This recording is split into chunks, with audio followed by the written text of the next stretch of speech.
Saudi আরবের রিয়াদের sofa তৈরির কারখানায় অগ্নিকাণ্ডে নিহত ৯ প্রবাসীর দাফন নিজ নিজ গ্রামে সম্পন্ন হয়েছে। সকাল ১০টায় নওগাঁ আত্রাইয়ের ৭ জনের জানাজা একসঙ্গে অনুষ্ঠিত হয়। এরপর মরদেহ স্বজনদের কাছে হস্তান্তর করা হয়। নিহত অন্য দুজনের বাড়ি নাটোরের নলডাঙ্গা ও রাজশাহীর বাগমারা উপজেলায়। হাবিবুর রহমানের প্রতিবেদন, জানাচ্ছেন মাহমুদ আক্তার।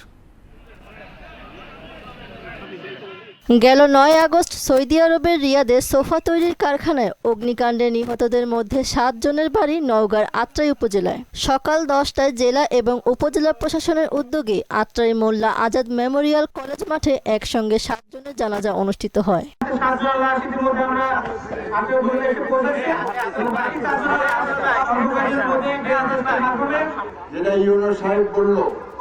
আমাদের সরকারের পক্ষ থেকে এবং এইখানে আমাদের ওয়েদানা বোর্ড থেকে প্রাথমিকভাবে একটা সাহায্য দেওয়া হবে।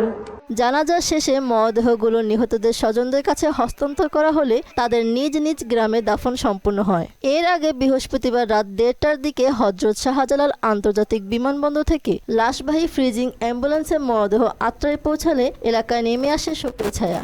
আত্রাই থানার ৬০টি মানুষ আতঙ্কে মারা গেছে এবং তাদের কামনা করি। নিহতদের মধ্যে একজনের বাড়ি রাজশাহীর বাঘায় এবং অপরজনের বাড়ি নাটোরের নলডাঙ্গায়। বাকি ৭ জনের পরিচয় শনাক্তের পর মরদেহ দেশে আনা হবে। মাহমুদ আক্তার, মোহনা সংবাদ।